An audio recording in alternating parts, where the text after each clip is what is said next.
So zero to hero, momentum makers, momentum creators. Let's go.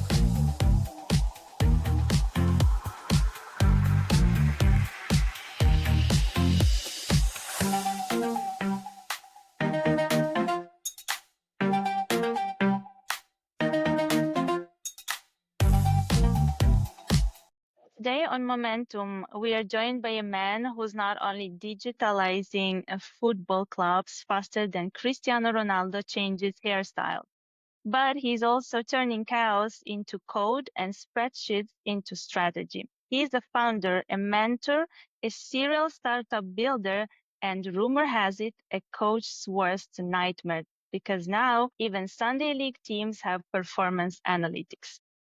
From Bocconi to pitch decks, please welcome the man behind Goli, Gradwin, Fragmentalis, and possibly the future of sports tech, Felice Biancardi.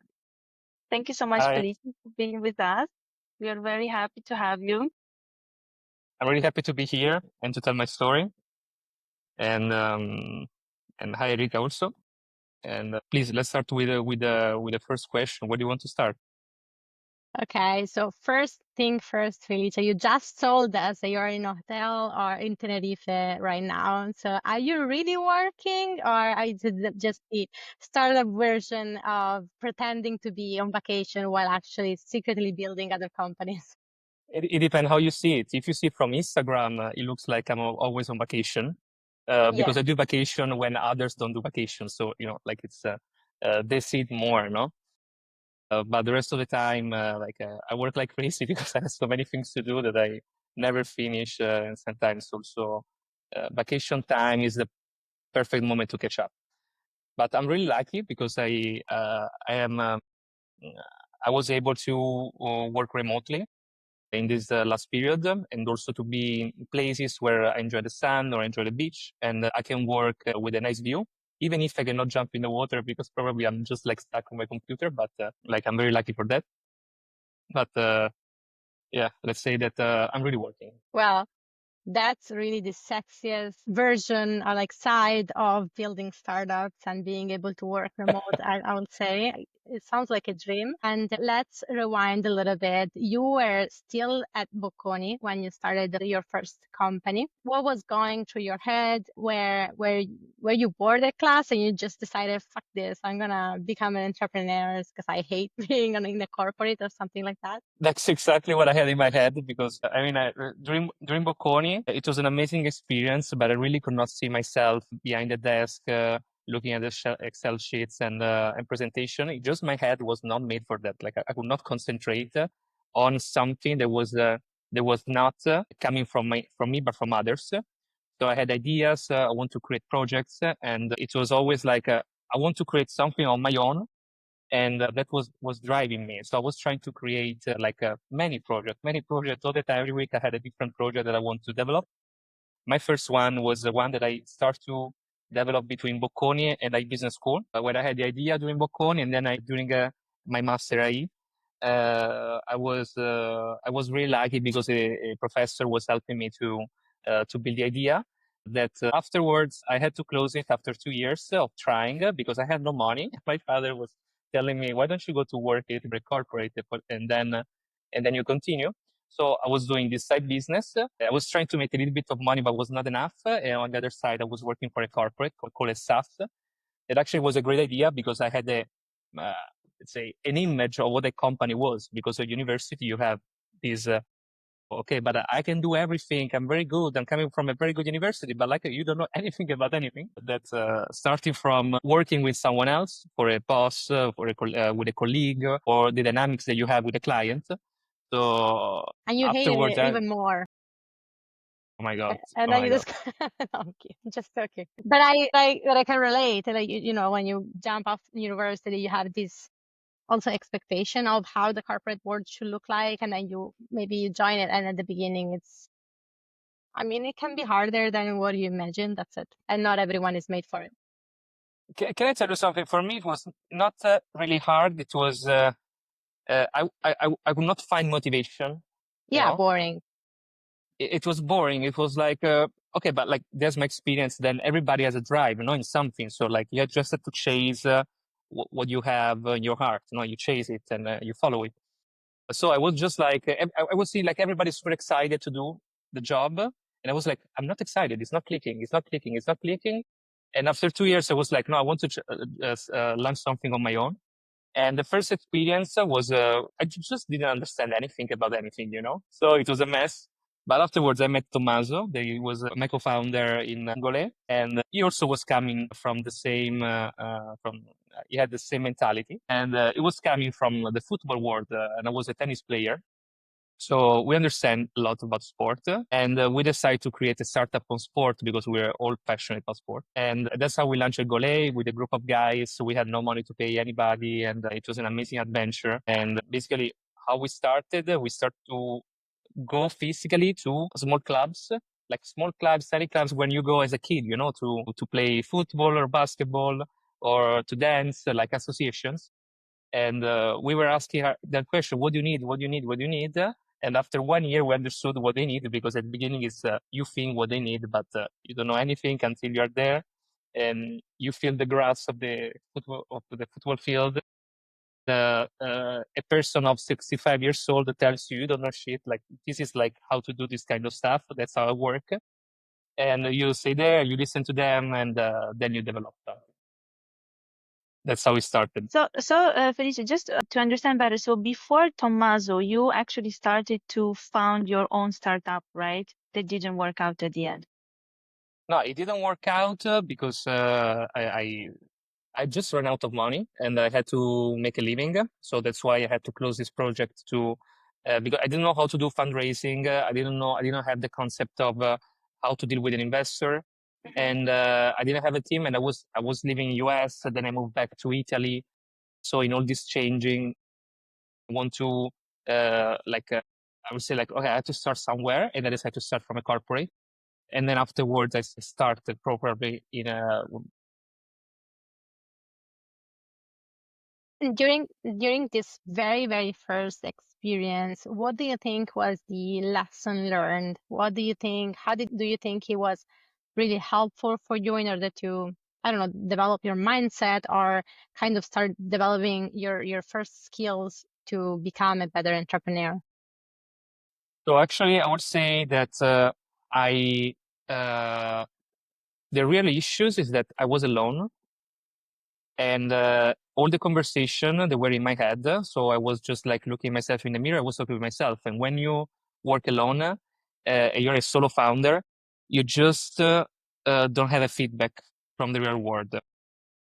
You create problems, answer solution in your head, and it doesn't make sense.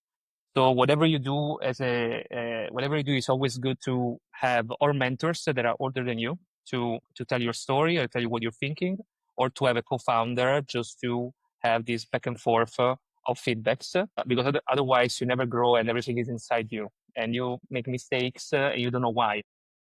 So you need someone to validate kind of your idea. Exactly. But also, I wanted to ask you, for example, was it difficult to find Tommaso, and who was selling the idea to who? So was it you going to Tommaso and saying, "Hey, I have this idea. I'm looking for a co-founder. Would you be interested to do this with me?" Or was it the opposite? Was it Tommaso coming to you? Or it was maybe mutual? It was a weird situation because we met on a vacation, and he was telling me about the project that he had in his head. It was called Gole, only the name. But this project was very different. And the project that he had in his head was failing because it was an application for players, and it didn't make sense at the beginning. So I was coming from the software world, so I was selling software, and he was coming from this experience with the first version of Gole that was nothing related to what we did afterwards. And we started talking about it. I was like, okay, I think that we could go for I think the market needs a software as a service solution. And it was like, yeah, I think from the feedback I'm getting from the market, like our application is not working, doesn't make sense. So let's try to build something together. And that's how we start the conversation. He had the name, he had another guy that was an intern. And then we start to develop the team and to look for investors together to try to understand what was the proper product to bring to the market. and let's say that we started almost from scratch, except for the name.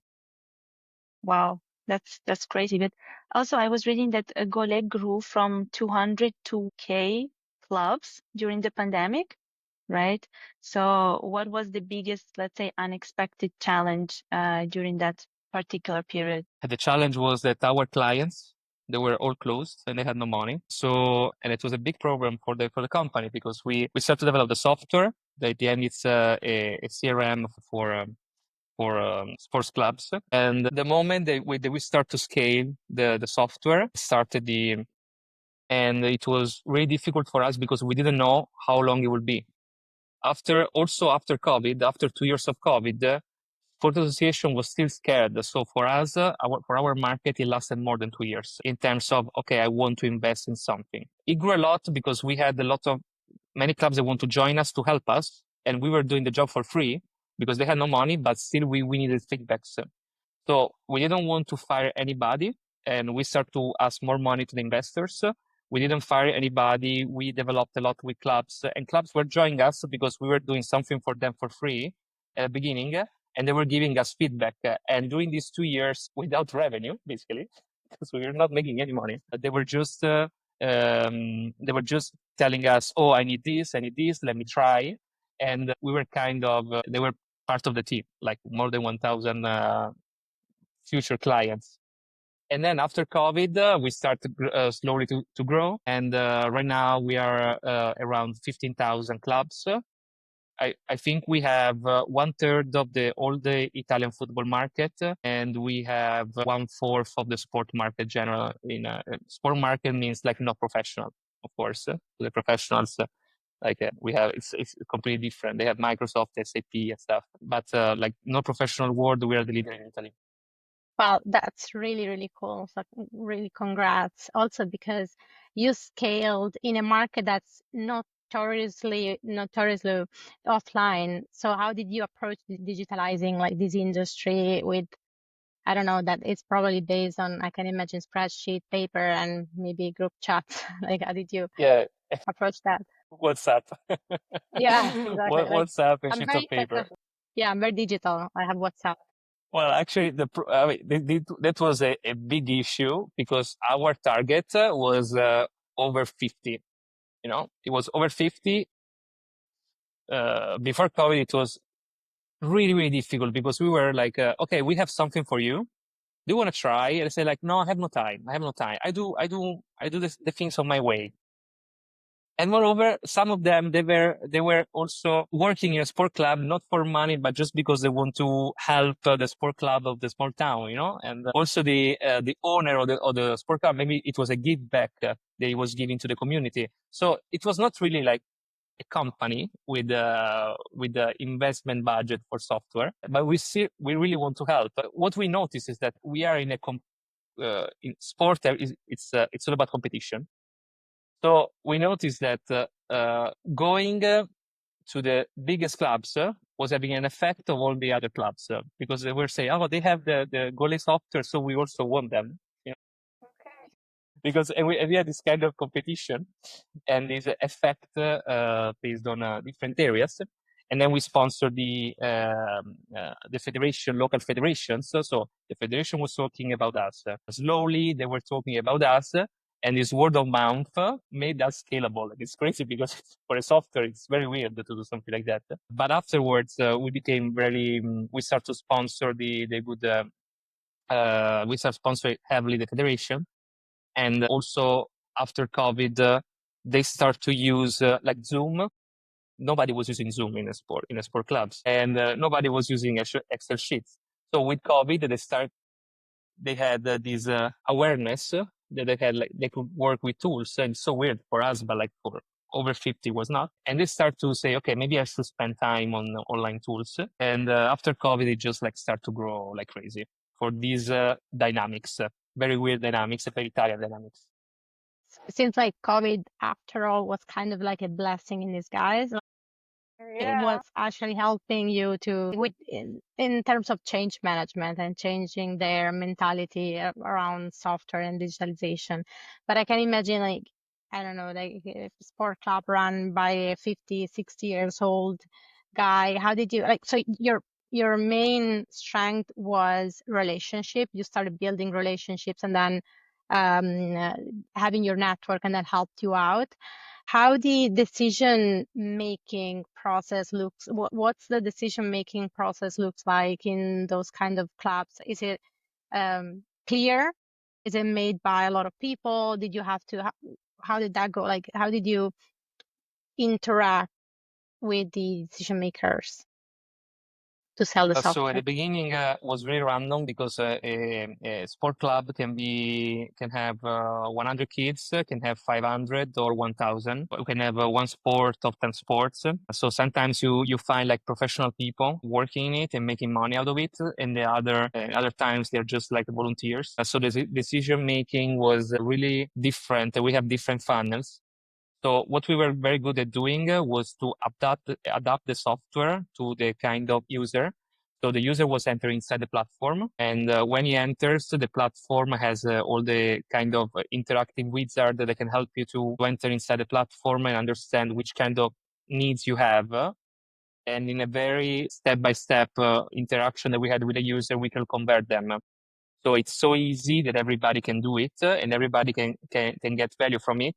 And the more you use it, the more you start to like unlock modules and things. So it was very complex to bring the conversation. There was a beginning like reliability. Oh, they are good guys. I want to help them. I'm gonna use it. You know, and the beginning was I don't know what I'm gonna do with this software, but I like the guys. They're smiling. And that was the first approach, this is the first level. Then it was the level, oh, but like other sport clubs, they're using it. So I'm also using it. So because I see the value, because the clubs that were using our tools, they were digitized, they were faster, and you could see the difference. And then it was like, okay, they are also sponsor of the federation. So they are reliable. They're also working with the federation. So probably something like kind of, everybody's going to have it. Maybe it's going to become mandatory. Let me try it. And then it was like, okay, I go online, I try the free version, and the software sells itself. So that was the path. And it's so weird because like we didn't know what was the way, and we were just like trying to get better, better, and better. And we were getting good answers from the market, and we were continuing this way until we became scalable. But we had no clear path at all because how to scale in a market or also other market that I approach afterwards. It's every market has their own dynamics, their own decision making. If you go for big companies or small companies, completely different. And you never know how to scale. You say like, oh, I'm going to be scalable. Yeah, of course, like your software is scalable, but how you really scale with sales? And you just have to try hard and try 10 different ways and see what it fits and continue on this path. And then you discover other ones. And slowly you start to go. I mean, of course, if you have something that I need. Wow, that's impressive. Also, what you mentioned that you actually took advantage of what is important for who is doing sports. So it's like competition. So you sold maybe the software to one club and then the others wanted to have it just because they want to compete with the other clubs. It's impressive. Yeah, really, my compliments, Felice. I wanted also to ask you, for example, another company of yours, Fragmentalis. It seems to be in a completely different industry. So how do you actually manage running multiple companies across industries, across different sectors? Okay, let's say that I kind of changed the way that I want to approach business and also my lifestyle and the compromises that I was doing with the company. Because with Gole was really difficult, especially during COVID period, because we, of course, had to get investment and we were losing a lot of equity. And after COVID, after 2 years, we had to take like very big decisions, and it was or to get more debt or finance from funds, or to become the best company in Italy. And I want to go abroad. If I had to be honest, I went to India and I went to Spain, and I was trying to create to replicate the model to scale. Investors were not following us because they say like, okay, we are a successful story. It really works. It's a scalable product, scalable team, but your cap table is just like fuck, because we were just getting money to not fire people and to continue. And like 2 years of 2 years without, let's say, revenue. It was different. So I suffered a lot personally, if I had to be honest, and I decided to switch and say like I will be still a shareholder of the company, but I want to try and see other markets. So all the pain and the suffering that I got from the experience, and also the satisfaction and the amazing thing that happened, I want to try in other challenges in other markets. And what I understood is that it's nowadays it's very easy to understand the market, how it works, if you have the good methodology. And I want to try to apply this methodology that I learned in other projects. So I start to do consultancy for startups, also to study our market. I did one I have equity in multiple companies from sustainability, fashion, cybersecurity, and hospitality, and real estate. And it was a period where I started to do consulting activities for a project in cybersecurity, and we developed Fragmentalis as a company. There was actually a patent for data pulverization, and for me, at the beginning, it was like, how do I have to use this patent? Because I know a little bit about cybersecurity, but not that much. So I had to rely on expert to help me and to guide me on how to bring this project to the market. So I spent like 6 months with expert to try to understand it, because I was like, oh, maybe I know something. No, I don't know anything. It's cybersecurity is completely different, and it was really challenging. And then I decided to help the company to grow as a CEO for 1 year and a half, to bring into from zero to revenue to the first clients, because for me it was really fun, and it was something that it was not my something that was make me happy uh, as a market, but it was really challenging for me because I want to push more. I want to see if I was good also in other environments. And in the meantime, I was developing other projects, and another one that was super weird, but it made more money than Gole in less than 2 years, was a real estate company.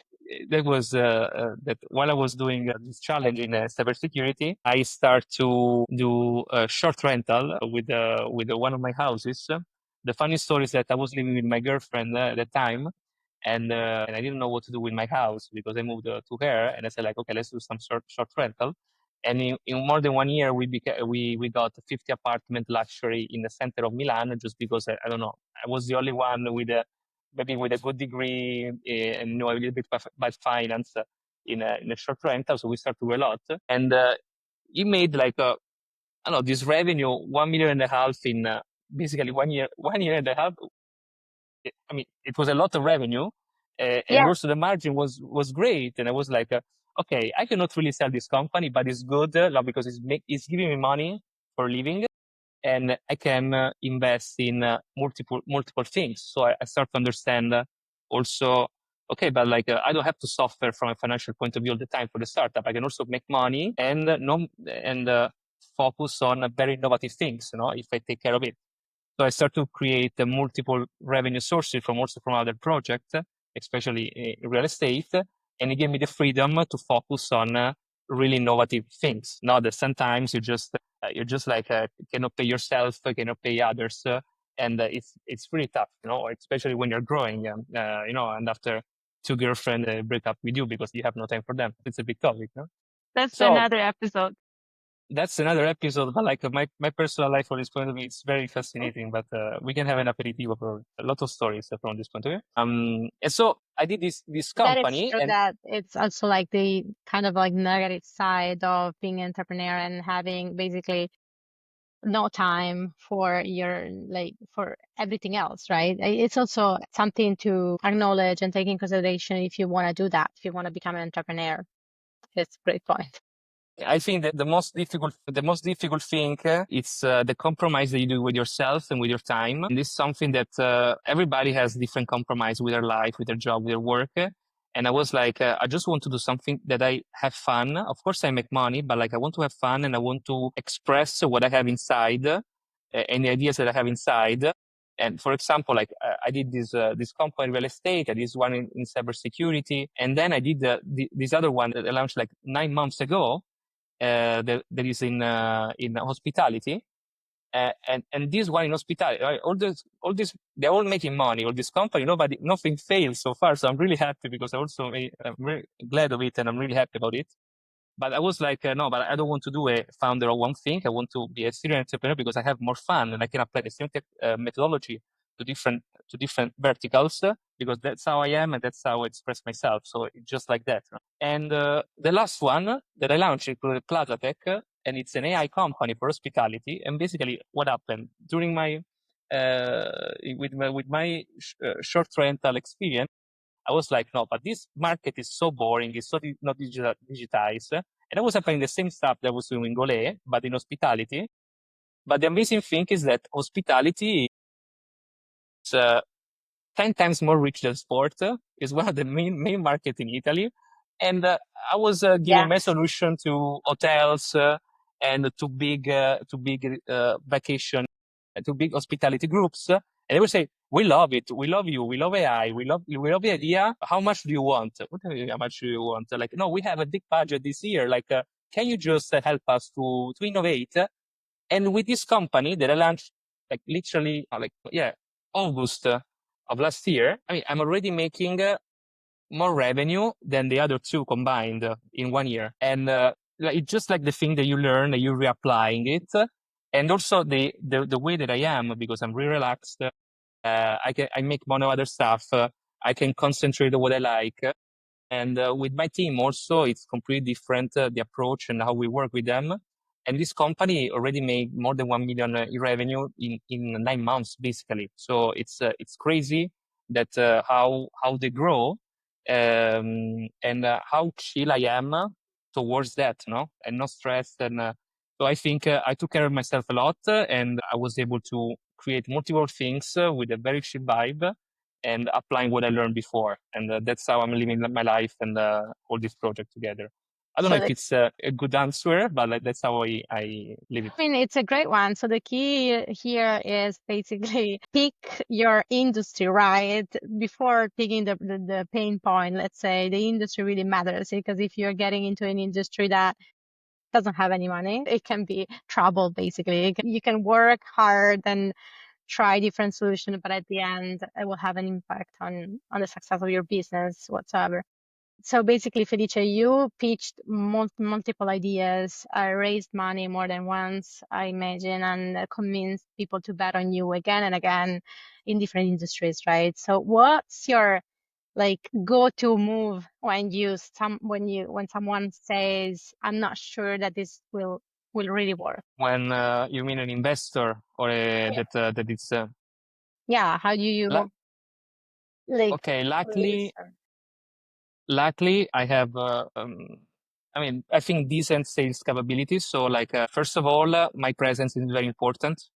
When I pitch the idea, I demonstrated I know the market. I demonstrated I already have traction. Sometimes I bring contract to the table, see this is the contract that I'm signing right now. So I'm making money out of it.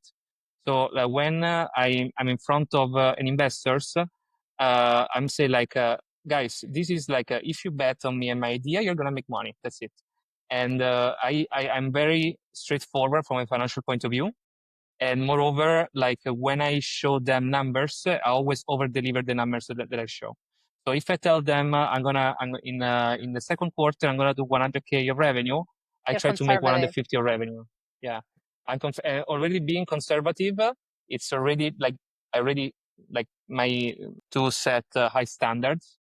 So I over deliver. So let's say with the time and people that invested in the company they launched, I acquire credibility. So when I go there, I don't have to explain myself too much because what I did, that I'm making money, and that's what they need to feel like that they can rely on you. Like exactly as the 6 years old guy in a sport club, they had to rely on you to buy your stuff. They had to rely on you, and that's the credibility that you built in the time and the credibility that you give them with numbers and the knowledge, and also the team, of course. Because I also always go with the team, and I'm lucky to have amazing guys that are working with me. So when they talk with more knowledge than me on their field, and it gives even more credibility. When you show that you have people better than you around you, I think they give you more credibility. So that's what is working for me. experience speak loud, speak volume, let's say. And Dalla, you So, are Felice, if I understand properly, you went from a solo founder to a co-founder to now being a solo founder again. Is that correct? No, in every company, You I'm have never a solo co-founder. founder. I have co-founder in every company because when I dedicate my time to a company, it's always me 100% on the project, at least for the first year. And then I start delegating to people that grew with me or they were co-founder with me until my presence is not needed anymore. So this is the approach that I'm having. It's proved to be successful because all the companies are making money, all the companies are growing, all the company are making like follow-ups on investment.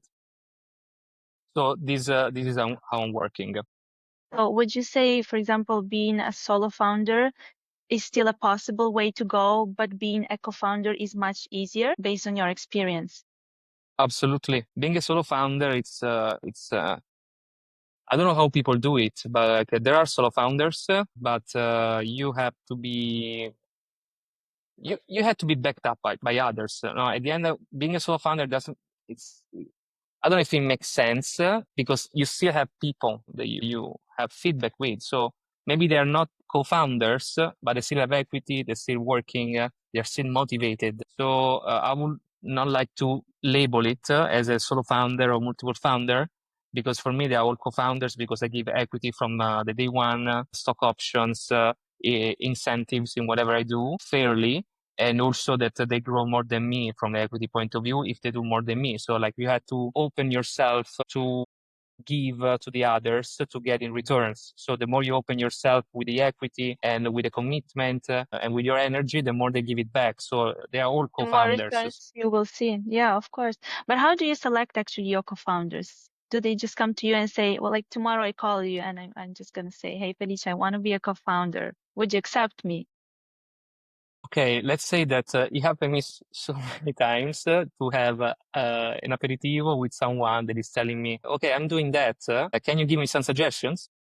Okay. Say, okay, first hour is for free, don't worry. So I give some suggestions. And then after another week, okay, can you give me also other suggestions? Okay. And then they asked me, do you want to be my co-founder? And I was like, no, I don't know. Like, let's see how it doesn't work like that. Meet each other. Let's see what you want to do. This is the time that I can dedicate. I can be your co-founder, but like maybe 4 hours per week. And I can help you this way. I can find you this I can put this money. I can find this money. I can find these people. So every conversation is a bit different. The only company that that recently I did because it was me looking for others was Plasatech, and actually it's also the most successful one so far. But because I really felt it, no, that I was like I want to come back in this way. And my co-founder is like Antonio. It's like we share the company, we split the company too, and we start together. And thanks God because he helped me so much. So it's a bit random, but it works for me. Okay. so if anyone who is listening wants to find a co-founder, Felice is very happy to listen to your pitch at least and give you the first free advice, and then we can consider. But no, Felice, so before we started the interview, you told us that your approach in business is very like different, unique. How would you describe your methodology or the main, I don't know, your style in business? And why do you think it's different than the more classical one? I put myself first before the rest. So the quality of my life, the quality of how I wake up in the morning, the people that I surrounded with, the quality of people that are working with me. This is my approach, and I think it's very rare to find it. And I see a lot of founders that are amazing. They go great. The company they go great, but sometimes like they're just like with no energy. You look them in the eyes, they're like and because they don't put themselves first, they put all the company. It's amazing, but first of all, you have to leave, and because otherwise you're gonna make mistakes. So you're not gonna be clear on your intention and what you do. And sometimes people they just lost it. And since I had a lot of difficulties what I was doing Gole, and like a lot of challenge from a personal point of view, the first thing is that is this thing gonna change my life quality? Is this thing gonna give me headaches entirely from a personal point of view? Is this thing is bringing me to people that I like to interact with, the clients I like to interact with? And these are topics that I ask myself first before doing anything. And this is the first approach, the first filter. The second filter is to understand from a financial perspective what I'm doing. So really try to be straightforward and clean, and not to tell a story to myself or to the people that are working with me about is this thing is gonna make money? How much money we're expecting from it? And in the past, I had to, for example, when I decided not to be operative in Goal anymore, for me it was a motivation and also financial decision. It was like how many multiplier I have on my equity right now after COVID and after stuff. Like it doesn't make sense for me from a financial point of view. It's not gonna make me happy in the future, and so I take the decision of trying to do other things that make me more happy. And another big thing, it's my freedom of moving because I like doing water sport. I like to meet a lot of people, and I want to be free of having a team that it can work remotely. Right now, I'm in Spain. Like at the beginning of the year, I was in Cape Town, and I like to move a lot. And it's giving me so much, just like moving and being in contact with nature. Sometimes you cannot do it because you have to be in the office. This approach is giving me very good quality of life. Sometimes you work too much because you're just at the computer all the time, and it's difficult to let's say motivate people and to keep them with you. It's very difficult. So you have to create a new system of new way of working. So we're working a lot with um, new lean startup methodologies, frameworks. I delegate a lot and I control things only with sprints. I don't track the time of the people that are working with me. I only see the results. So you have to do a lot of compromises with yourself, with the decision making to make it available. So this is my style that so far is paying off. So I'm really happy. But let's see how it's going to be in the future. But I think is the good way for me and also for many founders that are following this way of work. Yeah, Felice, listening to your story is absolutely impressive. Also, because I just started to read this book, which is called The One Thing of Gary Keller. I don't know if you ever heard about it. And it's completely the opposite of what you were telling to us today, because it speaks about how multitasking is not good, how you need to focus on one thing at a time. And, you should not do all the things all at the same time, because when everything is priority, nothing is priority. But you are actually showing us today and proving to us that doing multiple things at the same time works. It really depends on the personality. It depends So on the objective that you have in life. It depends on what makes you happy. That's I think is the first thing. So when I say like, oh, I want to do an unicorn, okay, do an unicorn now. But like, we're gonna be here in this world 70, 80 years. And I see people that are just living like 20, 30 years, building one thing and suffering and be sad. Why do you have to be sad? Why can you enjoy your work and yourself and make amazing things?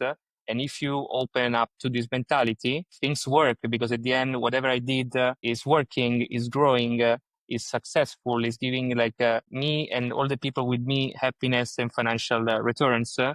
And maybe you don't have to do a unicorn.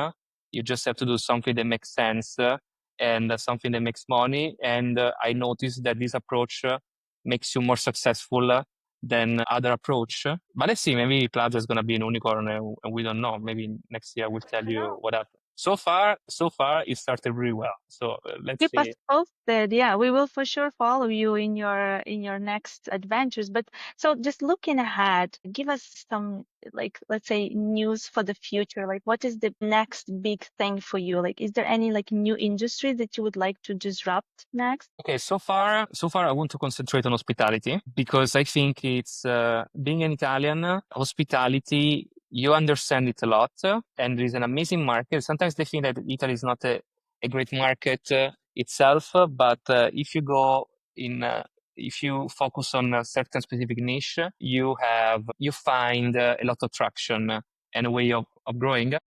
So far, I'm not looking at other things. Of course, I'm studying a bit of quantum computing aside, but it takes time, and let's see in 2-3 years what's going to happen. So this is like something that I do during the weekend, and I study this kind of stuff. But right now, yeah, like I love that you're just casually saying I'm studying quantum during the weekend. It's hell. It's super hard. I just like I love that. I love how you do yours. The of hobbies of course, Felice. The no, but hobbies. it's not. No, I'm lucky because I have a lot of like geniuses that are working with me, so they just explain me stuff. So like I'm studying, like I'm just like there, like okay, can you explain me that Want because I to be didn't aligned understand? with them. Like, can you just explain me that? And you just have to like people smarter than you in this field, they just have to tell you. So like I'm studying and more like trying to understand because I know it's gonna be a future. So, but right now I want to focus on hospitality. I want this company to be successful, and I see like an amazing growth. It's already growing like more than all the other companies together combined. So probably I want to finish a path with this company. I don't know if we're gonna sell it in a few years, but it's gonna be an amazing company that is continuing to grow. Let's see how it's gonna be. But I want to focus on this. I always focus on one thing. Then when it's time to delegate, I delegate. I don't do so many. I don't do multitasking anyway. We were talking about multitasking, but I first do one thing well, I finish it, and then I go to the next one. I don't multitask so much. Maybe during the weekend I multitask. No, we love that. I think, Felicia, you have a very distinct profile, as you said. It's really true because, of course, you have seen different business model, different industries. You tried and tried different things. So we have some. I mean, I don't know. I have so many questions in my mind that I would like to ask you, but maybe for the next time. For now, we wanted to ask the last question that we usually ask to our guests, and it's what gives you momentum? Motivates you? What keeps your motivation high every day? What Yeah. makes you go through the difficult days? Okay, it's I had different momentums, but right now in time because you change also as a person. For me, it's like that I have this drive inside that I want to make something that I had in my head concrete, and I want to make it work. Like I spend like days and hours without realizing it because I want something created that is perfect and it works and it gives me satisfaction. And it's like something that drives me every day because I wake up in the morning and say like, I want to make it better. I want to make it better. I want to solve the problems. I love problems. I love to solve them. So like when you in startups, you have so many problems and I just get excited every day about different problems. And it was driving me every day just to solve the problem. I cannot wait to have another problem. But it's a bit weird because some people they get problems and they get overwhelmed by problems. I get Stress. super drive by problems. Like the more problems I have, the happier I am. I don't know why. So it was driving me a lot because it's like all the reality and the things around you can just manipulate in a way that you sort of make sense and it makes you super happy because like you have a problem, you make something amazing and beautiful, and that's what really uh, drives me every day. And regardless of the industry, it's if it's hospitality, if it's sport, if it's a financial institution with cybersecurity, if there are like clients that are coming to the apartments and they have problem with the AC conditioning, no, it's a completely different thing. All this kind of stuff, I just think, how can I make it better? How can I make it better? And that's what really makes me happy without thinking about financial returns or whatever they come. But that's what really drives me every day. Wow, that's a very good approach actually, and a nice way of thinking, right? Problem solving is not always seen in the same way by different people. So your ways is definitely one of the best, I would say. So keep us posted whenever you pick up the new industry. We're really curious to see your next successes, that's for sure. And Felice, thank you so much for taking time and being here with us today, telling your story. It was really inspiring, impressive for sure, and it's super interesting. I hope we will catch up again next time, maybe for a small aperitivo to ask you some additional questions. Whatever you want. I'm waiting for you in Milan. If I'm in Milan, so text me before because I don't know where I'm gonna be. It's not easy Okay. to catch you, right? It can be in Tenerife. Why would you ever go to Milan? That doesn't make any sense. But yes. No, thank you I so have much, Felice. We I really have love this. friends there. I love it there, but Yeah. I love it to be based there. Then weekend you can do somewhere else. No, no, of course, of course. Thank you so much, Felice. We look forward Thank you to for talk to having me. It you again in the was a future. pleasure.